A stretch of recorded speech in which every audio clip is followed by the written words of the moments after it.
And now, Mystery Theater.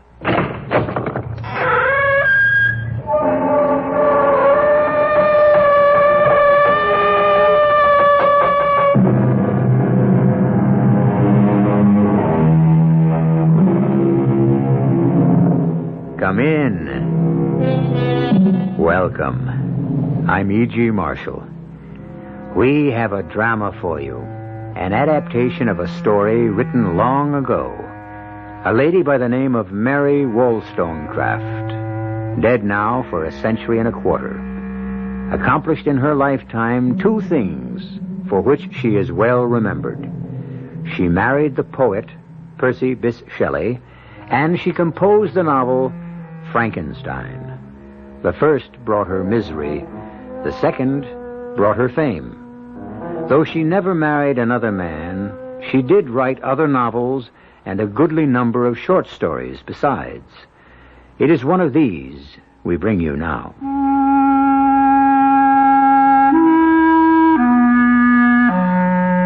Why tell a tale of impious tempting of providence and soul-subduing humiliation? Why? Answer me, you who are wise in the secrets of human nature. I only know that it is so. And in spite of strong resolve, of a pride that too much masters me, of shame and even of fear, I must speak.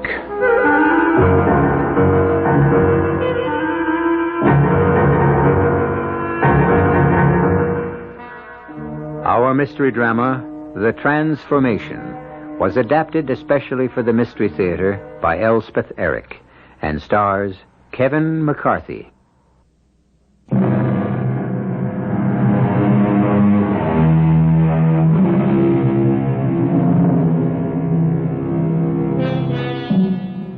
The background for our tale of horror is the proud and beautiful city of Genoa, which looks down upon the blue Mediterranean Sea where the northern coast of Italy curves toward France.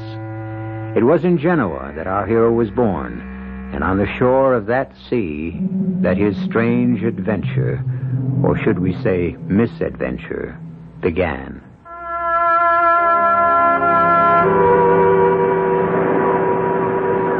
I walked the shore. The waves sounded in my ears.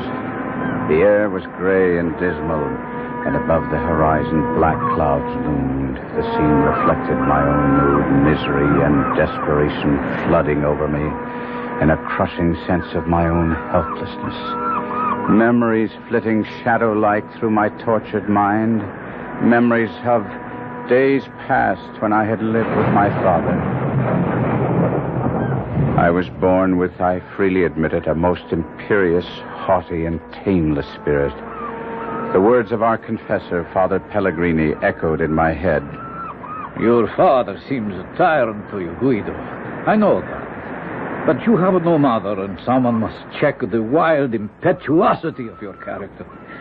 You must respect your father's wishes, Guido. But I did not. The only hope of my rebel heart was to be a man, free, independent, or, in better words, insolent and domineering. Ah, Guido, what is to become of you? My father had one friend, a wealthy Genoese noble, the Marchese Torella, who, in a political tumult, was sent for a time into exile. Like my father, he was a widower with one child. A little flower of a child whom he left under my father's guardianship. You will take care of my precious daughter, will you not, Guido? You're several years her senior. You will be her protector, her defender, will you not?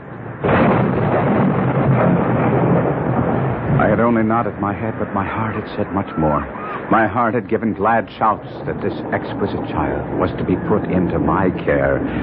Though words would not come to my lips, this little child, this Juliet, had held out her tiny hand and placed it in mine with such simple trust and affection that then and there I knew I had met my fate. Guido? We grew up together, she and I. When I was 11 and Juliet 8 years of age, a cousin of mine, much older than either of us, he seemed to me to be quite a man, took great notice of my playmate, and one day he called her his bride and asked her to marry him.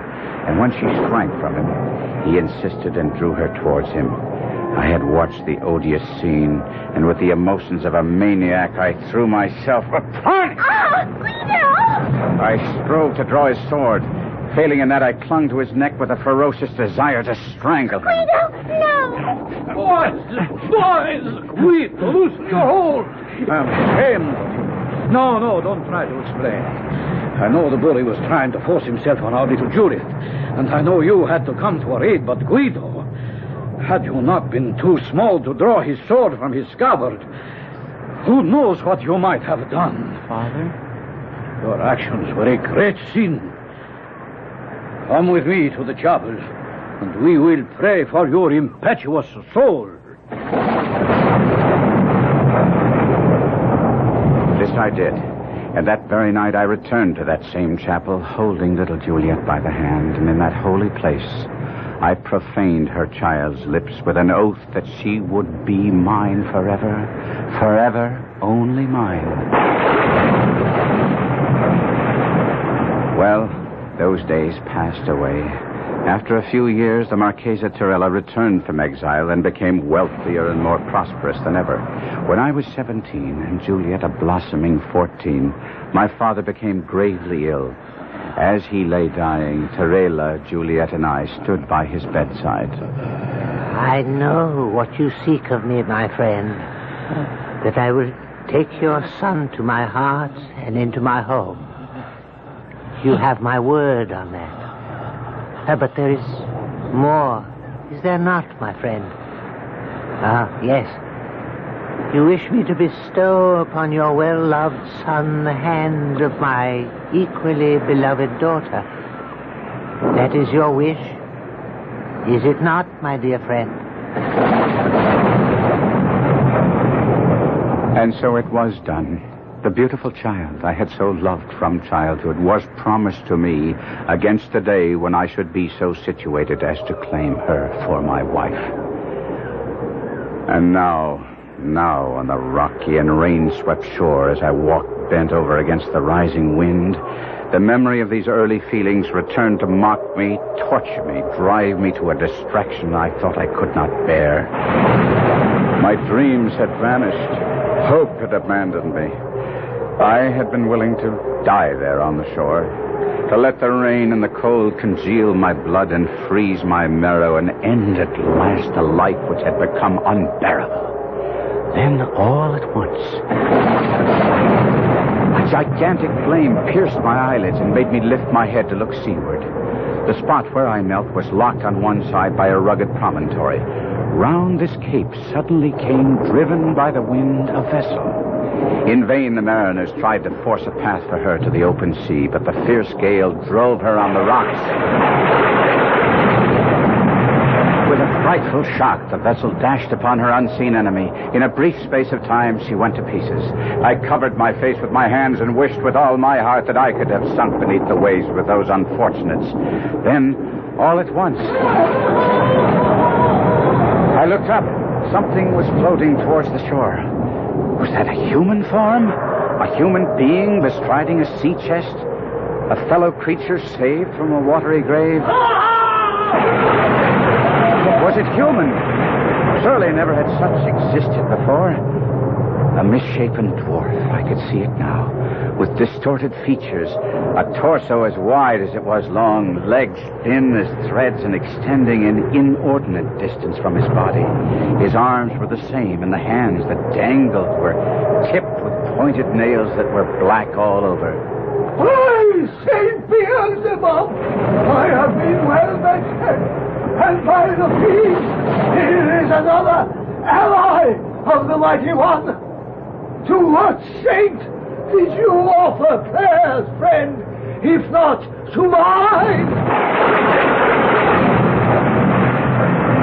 Now I could see his face. God in heaven, his face. His head sloped back from his eyes so sharply he could be said to have no forehead at all. His hair was black, as were his eyes, but long and growing unevenly over his shriveled pate, and from the backs of his hands, from his legs, and even from the... What a noise the big ocean makes! The waves disturb me. I will have no more of any of my glory. Silence, winds! To your homes! Clouds! Fly to the antipodes! And leave our heaven clear! He stretched out his long, lank arms that looked like spiders' claws and seemed to embrace the expanse behind him. Was it a miracle? The clouds became broken and fled. The azure sky first peeped out and then spread a field of blue above us. The sea grew calm. Come! Don't be frightened, friend. I am good-humored when pleased. And something does please me in your handsome face. Though you look a little woebegone. Shall we be friends? He held out his hand. I could not touch it. Oh, well then. Companions. That will do as well. And now, while I rest after the buffeting, tell me why you wander thus alone and downcast on this wild seashore. Have you no home? I have a home. Then why are you here? I dare not go there. Tell me, is it a woman? What? Did she throw you out? Did she betray you with another? She is the purest, the loveliest, the most faithful. She has done nothing but good, nothing that is not consonant with her noble nature. Then why in the name of the devil are you here? At first I could not speak. And then the words started to come, and soon they were flowing in a steady torrent. Before I could marry my Juliet, I must amass a fortune, and before domesticity claimed me, I must see the world, and see it I did. I went to Florence, to Rome, to Naples, and at long last to the bourne of my wishes, to Paris. Paris! I was arrogant and self-centered. I loved display, and above all, I threw off all control. I became a spoiled child. Who could control me? Not the letters of Tarela. No, only strong necessity in the shape of an empty purse. Oh, poor, handsome boy. Acre after acre, estate after estate, I sold. My dress, my jewels, my horses were unrivaled in Paris, while the lands of my inheritance passed into the possession of others. But go on. I'm caught up in suspense to hear the outcome. I thought that I would come home to Genoa. I was nearly a beggar, yet I would come home and rebuild my fortunes. I knew the moment I went to claim my bride, the world would know me for what I was. Not only a beggar, but one who had beggared himself, a wastrel, a fool. Knowing myself unfit to marry Juliet, according to the proper precepts of Genoese law and custom, how could I have contemplated such a thing? I abducted her. Good, brilliant, inspired. You think so? You think so? I had planned to marry her, carry her off to France, but my plot was discovered. What property I still owned was put in the hands of commissioners to pay at least partially my mountain of debts. Alone, friendless, I came to this shore, and so you see me now. How can you laugh so?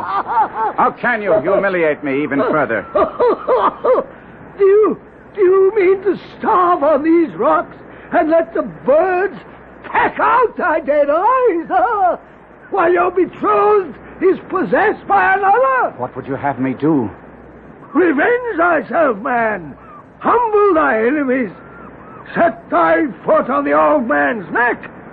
Possess thyself of his daughter. Oh, had I gold, much could I achieve, but poor, I am powerless.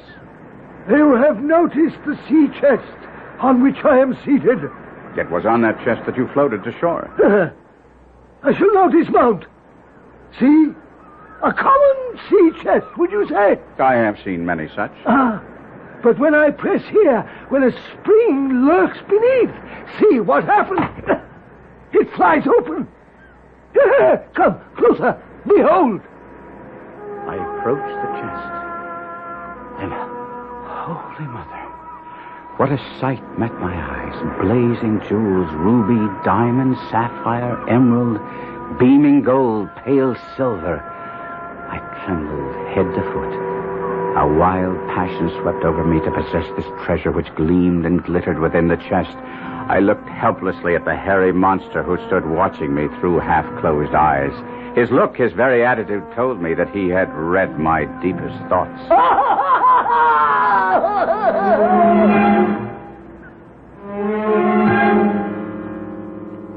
Can it be that from horror comes beauty? Can hope be born of despair? Even as the winds die down, the thunder ceases, the waves subside, and the wind quietens, there comes the suggestion, only the suggestion, mind you, of the sun's revival, the heralding of a clearer day and a fairer sky. We will be back shortly with Act Two.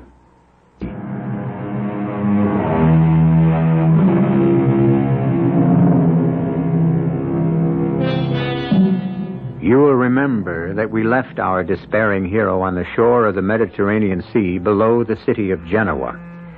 He had poured out the story of his wasted life, his extravagance, his self-indulgence, his profligacy, into the ear of a misshapen monster who had survived a shipwreck by floating to land on a small sea chest. It is this chest which the monster has just opened for our hero's inspection. What a sight. Blazing jewels, beaming gold, pale silver. A mad desire to possess this treasure which gleamed and glittered within the chest was born of a sudden within me. Though I was trembling, yet I controlled my voice as best I could. Doubtless one so powerful as you could do anything at all? Nay, I am not so omnipotent as I seem. Some things I do possess, which you may covet. But I would give them all for a small share of what is yours. As nothing is my sole inheritance, what beside nothing would you have? Your comely face and well-made limbs. You cannot mean what you say. I ask for a loan, not a gift. Lend me your body for 3 days. Oh. You shall have mine to cage your soul the while, and in payment, my sea chest. What say you to the bargain? 3 short days. It may seem to you, listener, incredible that I should lend my ear to this proposition, but in spite of his unnatural ugliness, there was something fascinating in a being whose voice could govern earth, air, and sea, and I did feel the keenest desire to comply. For with that chest, I could command the world. You must realize that if you were to be faithless to our bargain, I would soon die upon these lonely sands. I shall leave you food for survival. But even should I survive, the limbs and body which are still mine would be yours forever. 3 days only. Look here. Huh? See the blue of these sapphires. See how the rubies glow, the diamonds flash and sparkle. And there is gold enough here for a kingdom, silver to furnish an army. I know little of black magic, for that is surely what you deal in.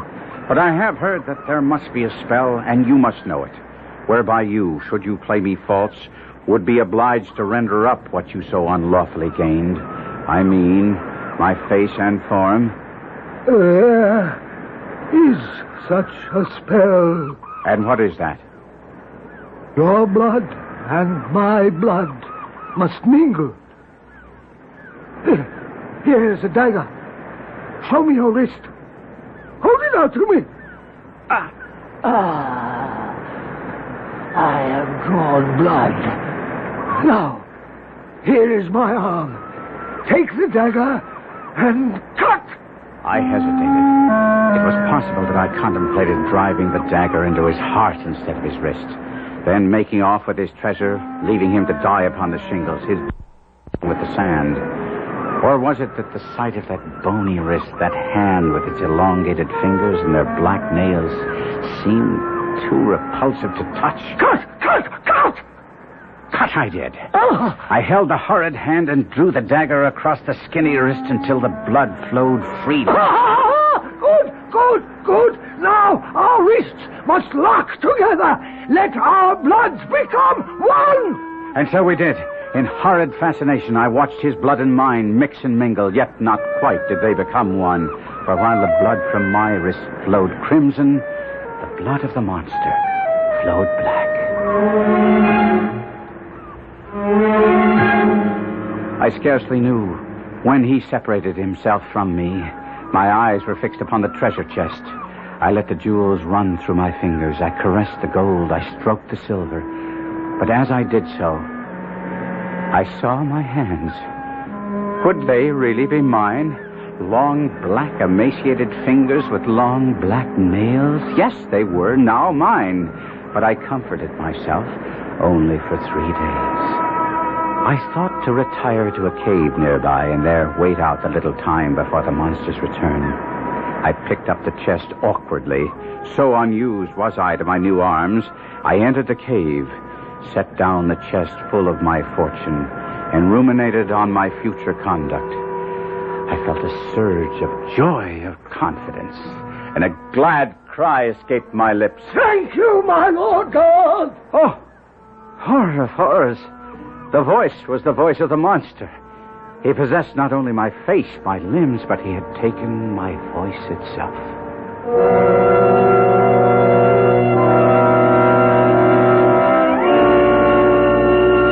Two suns had set.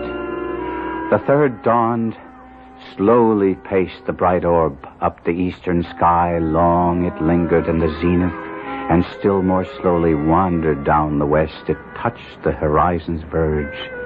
It was lost. The evening star shone bright. I thought to myself, he will soon be here. And for the second time, I shouted aloud for joy. At last, at long last! But he came not. By the living heavens, he came not. Night dragged out its weary length, and the sun rose again on the most miserable wretch that ever upbraided its light. I dreamed that I was at Juliet's feet, and she smiled and spoke my name. Guido. Oh, Guido! She had seen my transformation. I awoke with the agony of the nightmare upon me. I would on the instant return to Genoa. That was my resolve.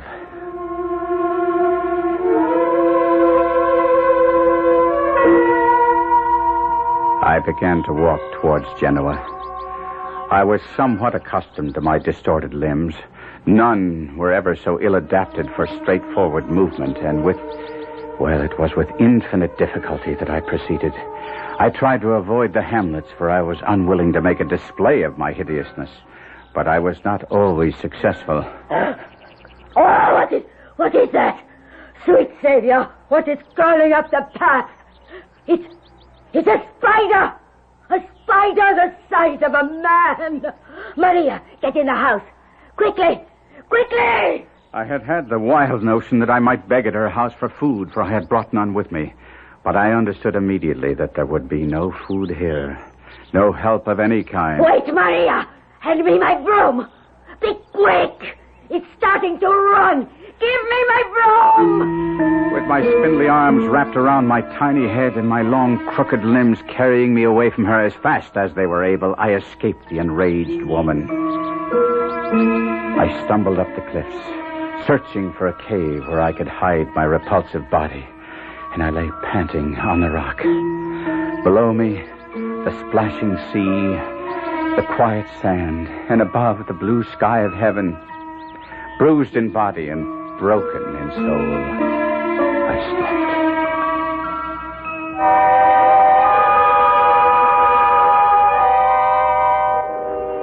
I rose next morning with the sun and continued my journey. I walked as best I could, but it was dark before I approached the outskirts of Genoa. The weather was so balmy and sweet that I conjectured that the Marchese and his daughter might have left the city for their country retreat. It was from this Villa Torella that I had attempted to abduct Juliet. I had spent many an hour reconnoitering the spot and knew each inch of ground well. It was beautifully situated and bosomed in trees. As I drew near, it became evident that my conjecture had been incorrect. The Villa Torella was lighted up. Strains of music were wafted toward me by the breeze. The country people were all flocking about. I longed to address someone, to inquire the occasion of so much festivity.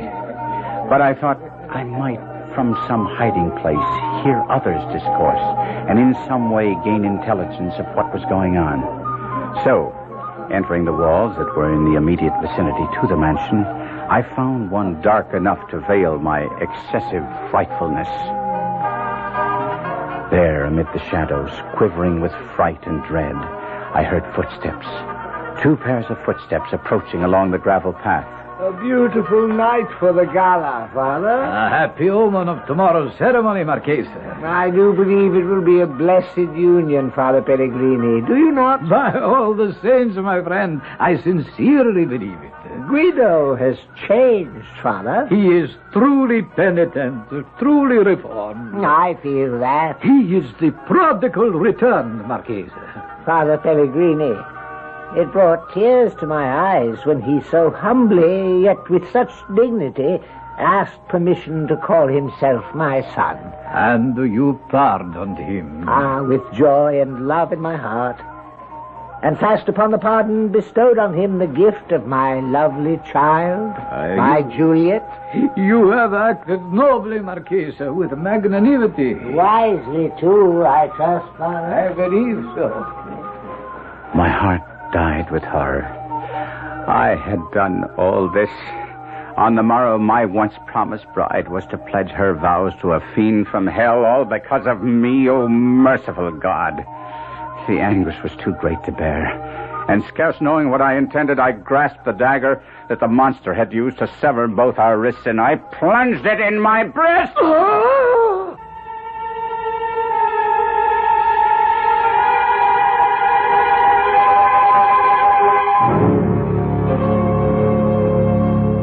Where does the devil live? How does the devil speak? What does he look like? What powers does he possess? And how may he be disarmed? We know not neither his abode, nor his voice, nor his face or form. Yet, since the inception of the race, we have believed that by some supreme effort he can and must be driven off. We shall return shortly with Act 3.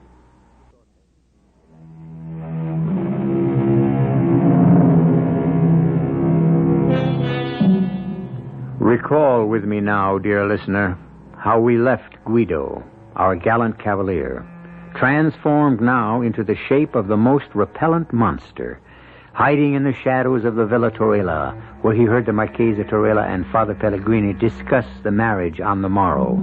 His long-loved Juliet was to marry the monster who now appeared to be, and everyone believed to be, Guido himself. The anguish was too great to bear, and scarce knowing what I intended, I grasped the dagger and plunged it into my breast. I know not how long I lay there in the darkness, but I sensed somehow that the dagger had not pierced my heart. I had not ended my agony, only prolonged it. Then I heard voices. Father Pellegrini and the Marchese Torella were returning along the gravel path.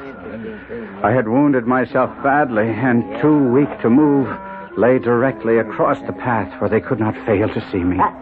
Father, look here. There, on the path. Oh, my sweet Savior, what can it be? Is it an animal? Certainly it is nothing human. It's some dead thing, some beast who dragged itself from Lord knows where to die in my garden. But what shall we do with it? Don't touch it, Father. But I must make sure. It is foul and putrid. Let it lie there where it is. I'll fetch a servant to take it outside the walls and bury it. Poor creature. Whoever or whatever you are, God have mercy on you. Oh, what? Did I see you still? Is it possible? Do you still live? There, you moved again. You need the doctor for Reg. Hold fast to whatever life is in you, and I will return. My wretched body had somehow, without my wishing it, responded to the kindness I heard in Father's voice. Despite my self-inflicted wound, I somehow raised myself and staggered toward the villa. Wild thought races through my brain. Could God permit the foul union slated for the morrow? I hid myself among the trees. The garden grew deserted. The gates were closed. I staggered about and came under a window. Well did I know it. A soft twilight glimmered in the room. The curtains were half drawn. It was the temple of innocence and beauty. I saw Juliet enter, approach the window beneath which I lurked. Oh, she clasped her hands. She raised her eyes to heaven. Guido, mine own Guido. Then, as if overcome by the fullness of her own heart, she sank on her knees. Oh, Guido, my only love. What joy the dear Lord has conferred upon me. Oh, let me live only for my life's love, my Guido, my best beloved. I heard a step, a quick, firm step, and soon I saw a young man richly dressed, young and graceful to look upon. Yes, by heaven, he was handsome. He had the lithe body, the fine features of oh, God in heaven, of myself. I crouched closer. The youth approached. He paused beneath the window. She arose, and again looking out, she saw him. Guido, oh, my love. The guests have gone. My dearest, you must go too. It is not seemly that we should be together like this until after tomorrow's happy meeting. I will not go. Ah, sweet, could I press one kiss upon thee, I could repose. And then he approached, and I thought he was about to clamber into her chamber. I had hesitated not to terrify her. But now I was no longer master of myself. I rushed forward and threw myself upon him. I cried, "Oh, loathsome and foul-shaped rat! Guido! Heaven protect us! The dagger was in my hand. I knew that soon the monster and I would be separated. In the midst of my frenzy, there was much calculation. I must fall upon his sword that he did not survive. I cared not for the death blow he might deal against me. I saw his villainous, resolved to do this in the sudden thrust he made at me. I threw myself on his sword, and at the same time plunged my dagger with a true and desperate aim in his side. We fell together, rolling over each other, and a tide of blood that flowed from the gaping wound of each spilled on the grass. And in the moonlight I saw that my wound shed blood that was crimson, while from the gash I had made in his side flowed blood that was black. More I saw not, for I had fainted.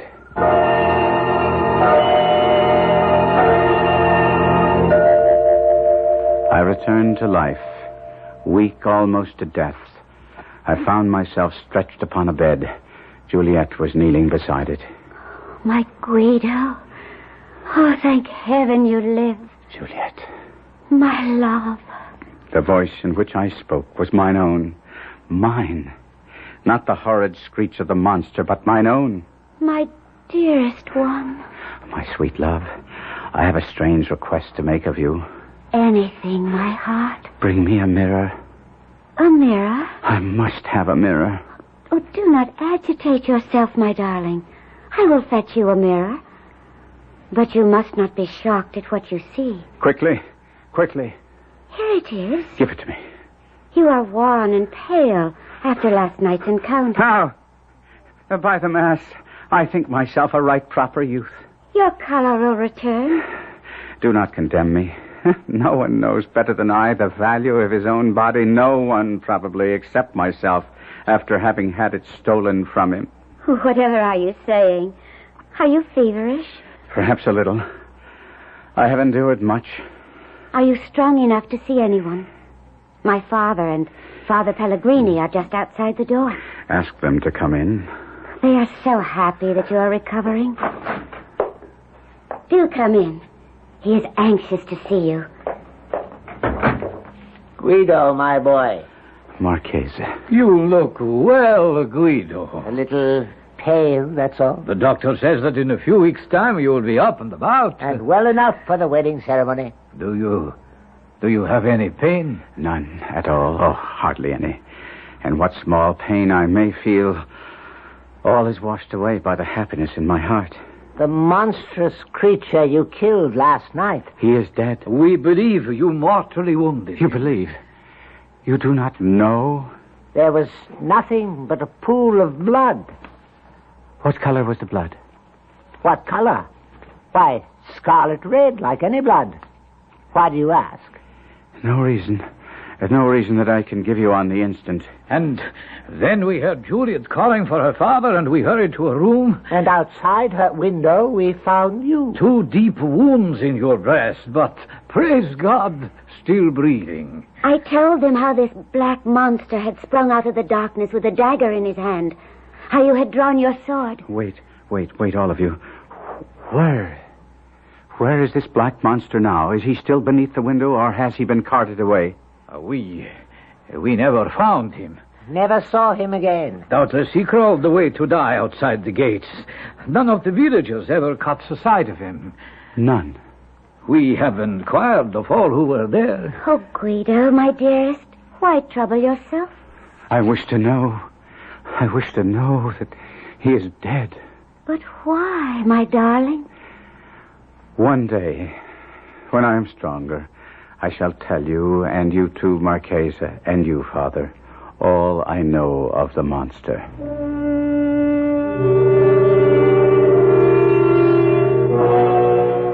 And so I did.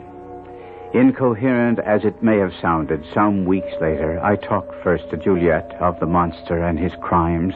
But you are raving, Guido. You are still suffering from your wounds, your encounter with the beast. You nearly married him. Hush, my darling. Speak no more of that dreadful encounter. It has left you fevered and distressed. But do not fear, my heart. I shall tend you and nurse you back to health. And once we are wed, you will forget the black monster forever.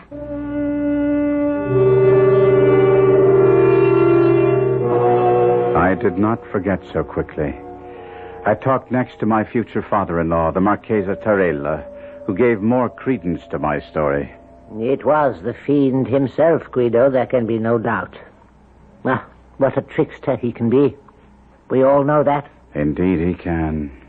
I find it credible, although I confess it stretches my belief, that he could steal your body from you and come here in your guise. He did, sire. He did. Yet he came so humbly, so penitently. He asked my forgiveness for his sins in such a straightforward way. I confess he took me in completely. Sire, will you believe me when I tell you that what he did is what I would have done? Once I recognized the folly of my ways, will you believe me that on that sandy shore I cursed myself 1,000, 1,000,000 times over for my overweening pride, for my insufferable vanity, for my stubborn egotism? Will you believe me, sire? My son, with all my heart, I believe you.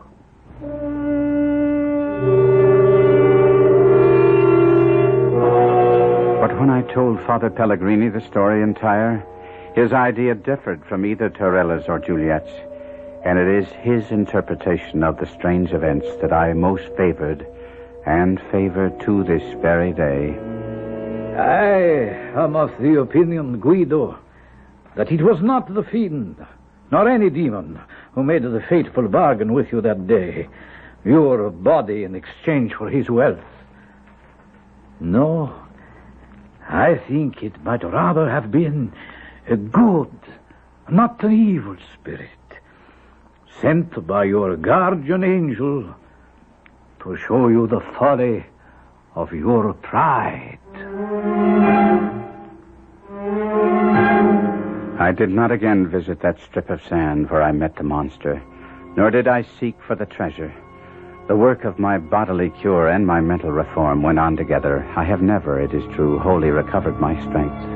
My cheek is paler since, my person a little bent. My wounds still trouble me, and, Juliet, sometimes, alludes bitterly to the malice that caused this change. But I kiss her and tell her all is for the best. I am a more faithful husband, and but for those wounds, never would I have called her mine.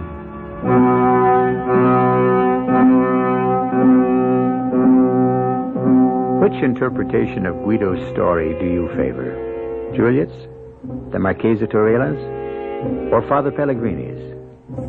Was it all the product of a fevered brain, or was the monster in truth a demon from the netherworld bent on destruction? Or was he sent by Guido's guardian angel, a kindly spirit in hideous disguise, to restore to the young man his sanity and good judgment? We leave it to you. I'll be back shortly.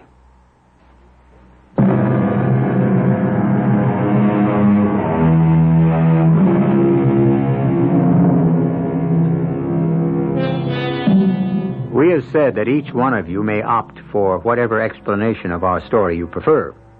Was the monster a vision, a devil, an angel? There is a fourth interpretation which we offer for your consideration. It is from Joseph Conrad, the great Polish writer. The belief in a supernatural source of evil is not necessary.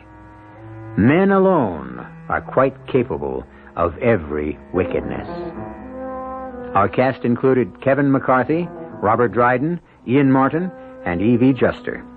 The entire production was under the direction of Himan Brown. This is E.G. Marshall inviting you to return to our Mystery Theater for another adventure in the macabre. Until next time, pleasant dreams.